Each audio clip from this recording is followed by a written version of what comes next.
দিতে হবে আমাকে। আপনি এটা আগেও বলেছেন। আপনি কি জানেন না যে তারেক রহমান আসার সাথে সাথে গ্রেফতার হবেন? আপনি কি জানেন না তাকে দাঁড়ান তাকে রিমান্ডে নির্যাতন করা হতে পারে? আপনি কি জানেন না যে আওয়ামী লীগ আমলে জেলখানায় মৃত্যুর ঘটনা ঘটেছে নাসিরউদ্দিন পিন্টুর সুস্থ সবল মানুষ? এগুলো তো আপনি জানেন। আপনি কি জানেন না যে তারেক রহমান আসার পর কোন একটা মামলা তার ফাঁসিও কার্যকর হতে পারে? এগুলো আপনি জানেন নাকি জানেন না? প্রফেসর আসিফ নজরুল, এটা নিয়ে আসলে ব্যাপক আলোচনা করা যায়, কিন্তু আমি যদি বিএনপি সর্বোচ্চ লিডার হতাম, আমি যদি আমার কর্মীদেরকে বলতাম যে তোমরা গ্রেফতার হও, তোমরা এই শাস্তি মেনে নাও, তাহলে সেটা আমি লিড করতাম ফ্রম দ্য ফ্রন্ট। সেটা হচ্ছে আমার রাজনৈতিক দর্শন, সেই জন্য আমার রাজনীতির সাথে হয়তো জনাব তারেক রহমানের রাজনীতির পার্থক্য থেকে থাকবে, কিন্তু এটা আমি আমার কথা বলছি। আমি নিজে গ্রেফতার না হয়ে অন্য কাউকে গ্রেফতার হতে বলতাম না। দাঁড়ান একটা কথা বলি। অনেকে তো বাংলাদেশের থেকে জার্নালিজম করাই আপনার নিরাপদ মনে করে না। সেখানে বাংলাদেশে এসে শেখ হাসিনার পতন নিশ্চিত করার আন্দোলন করবে একজন, এটা আপনি খুব সহজ করে ভাবছেন না? তাহলে আমি অন্যদেরও বলতাম না গ্রেফতার হওয়ার কথা। যাই হোক স্যার, এটা নিয়ে কথা হবে। আমরা একটু প্রফেসর হারুন রশিদের কাছে যেতে চাই। প্রফেসর হারুন রশিদ, আমি প্রশ্নটা একটু করে রাখি। আপনি বলেছেন, আপনি কিন্তু এরকম একটা সার্টিফিকেট দিয়েছেন স্যার। প্রফেসর আসিফ নজরুল শুনেছেন কিনা জানি না, প্রফেসর হারুন রশিদ বলেছেন দেশের ইতিহাসে বর্তমান নির্বাচন কমিশন সেরা। এটি প্রফেসর হারুন রশিদ বলেছেন যখন বর্তমান নির্বাচন কমিশন কোনো নির্বাচনই করে নাই। এবং আমি আরো দুই একটি বিষয় স্যার আপনার সামনে আনতে চাই, মানে কোনো জাতীয় নির্বাচন করে নাই। তারা দুটি দলকে নিবন্ধন দিয়েছে। একটি দলের নাম জাতীয়তাবাদী আন্দোলন, বাংলাদেশ জাতীয়তাবাদী আন্দোলন বিএনএম, আর এটা হচ্ছে বাংলাদেশ সুপ্রিম পার্টি। যে দুটি নামের সাথে আসলে বিএনপির নামের মিল আছে। পত্রপত্রিকার অনুসন্ধানে যেসব তথ্য বেরিয়ে আসছে, এই উল্লেখিত দুই দল আসলে নিবন্ধন পাইতে পারে না। অফিসগুলি স্থাপিত হয়েছে অস্থায়ীভাবে, কোনোটা আওয়ামী লীগের লোকের নামে, কোনোটা এটা নামে। স্পষ্ট কেন দিচ্ছে সেটা বুঝাই যায়। এবং তাদের দিয়ে আপনি একটা ভালো ইলেকশন আপনি আশা করতেছেন, এবং আপনি বলতেছেন যে সরকার এই মুহূর্তে একটা ভালো ইলেকশন করে এটা প্রমাণ করবে। কিভাবে করবে সেটা আপনি বলবেন। প্রফেসর আসিফ নজরুল বলেছেন যে 2018 সালের নির্বাচনে কি বিশ্বাসে আপনার মনে হচ্ছে যে ভালো নির্বাচন হবে, সেটা আপনাদেরকে একটু বলবেন। এর আগে স্যার একটু শুনে রাখেন প্রফেসর আসিফ নজরুল এবং প্রফেসর হারুন রশিদ, যে নির্বাচন কমিশনে ঘোষিত তফসিল অনুযায়ী বিএনপি নির্বাচনে অংশগ্রহণ করা উচিত কিনা এই প্রশ্ন যখন আমরা করেছিলাম, উচিত বলেছেন শতকরা 9% দর্শক, আর উচিত না বলেছেন শতকরা 91% দর্শক। আমি আজকে বলতেই চাই 1,32,000 দর্শক এখানে ভোট দিয়েছেন। 1,32,000 দর্শকের মধ্যে শতকরা 91 জনই মনে করেন এই সরকারের অধীনে কোনো নির্বাচন করা উচিত নয়। প্রফেসর হারুন রশিদ, আপনার কাছে একটু জানতে চাইবো যে আপনি সার্টিফিকেট দিয়েছেন, বলেছেন যে ইলেকশন কমিশন এবার পুরা দেশের সেরা। একটু যদি স্যার ব্যাখ্যা করতেন যে কোন বিবেচনায় আপনি একথা বললেন। আচ্ছা, আপনাকে ধন্যবাদ। আসলে যখন একটা বিষয় আমরা দেখি তখন এটা কম্পারেটিভ পার্সপেক্টিভে দেখতে হয়। 1973 সাল থেকে আজকে 2023 সাল, এর মধ্যে যতগুলো নির্বাচন কমিশন হয়েছে, সেই নির্বাচন কমিশনের যদি আপনি পর্যালোচনা করেন, তাহলে 91 সালের পরে সেই 90 গণঅভ্যুত্থান, 91 সালে বিএনপি সরকার আসলো। তারপরে জাস্টিস রউফ সাহেব হলেন চিফ ইলেকশন কমিশনার। তিনি মাগুরার একটি বাই ইলেকশনে গেলেন, সন্ত্রাসীরা সব ভোট কেন্দ্র দখল করে রাখলো। তখন চিফ ইলেকশন কমিশনার সেখান থেকে একেবারে নীরবে ঢাকায় চলে আসলেন, কোনো টু শব্দ টিপদ্ধ করলেন না, অ্যাকশন নেওয়া দূরে থাক।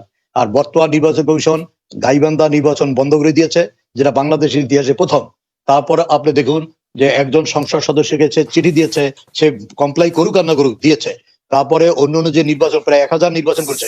জাতীয় নির্বাচনের টেস্ট তো এখনো হয় নাই। আমি আসছি, জাতীয় নির্বাচনের টেস্ট তো এখনো হয়নি। কাজী এখন পর্যন্ত নির্বাচন কমিশন বা নির্বাচন কমিশনের যে প্রধান প্রবলেম হলো কি, আমি বলি আপনাকে, প্রবলেম মর্নিং শোজ দিতে একটা কথা আছে না, সকাল থেকে বোঝা যায় না। আমি কথাটা শেষ করি এভাবে যে আমাদের সমস্যা কোথায়। আমাদের সংকটটা কিন্তু ভিন্ন জায়গায়। সেটা হলো কি, মানে টোটাল সোসাইটি দুইটা ধারায় বিভক্ত, এবং এই দুইটা ধারার মধ্যে সম্পর্ক হলো কনফ্রন্টেশনাল। আজকে যদি যে কথাগুলো আসিফ নজরুল সাহেব বললেন, আমি যদি প্রশ্ন করি, যদি যাই যে বঙ্গবন্ধুর আত্মস্বীকৃত খুনিদের আশ্রয় প্রশ্রয় কারা দিয়েছে, ইনডেমনিটি আইনের মতো কুখ্যাত আইন সংবিধান সম্মত কে করেছে, তারপর যদি বলি 2004 সালের 21শে আগস্টের গ্রেনেড হামলা কোন সময় হয়েছে, কারা হয়েছে এবং তার বিচার কি হয়েছে, এই বিষয়গুলোকে যদি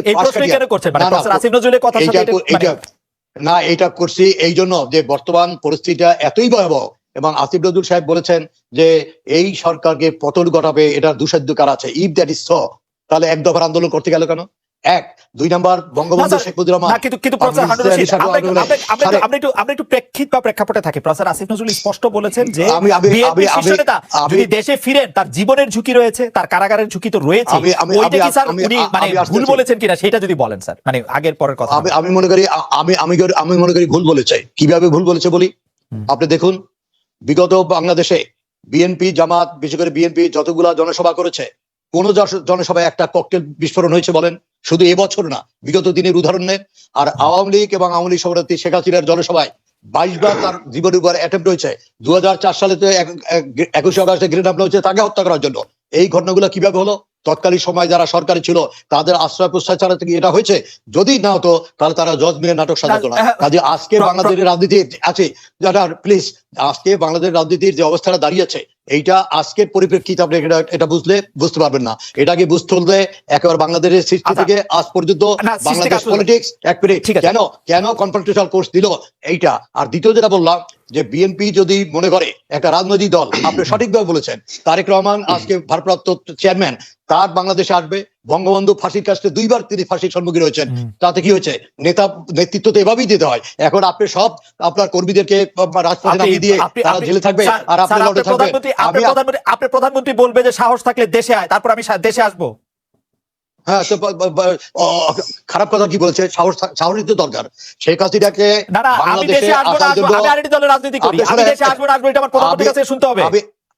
আমি আসি, কথাটা শোনেন।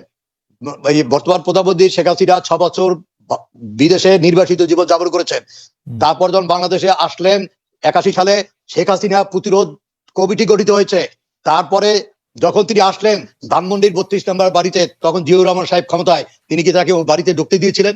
বাবা মার নামে একটু করতে পেরেছেন, প্রার্থনা করতে পেরেছেন? তা পর্যন্ত পারেন নাই, এলাও করেন নাই। কাজেই আমরা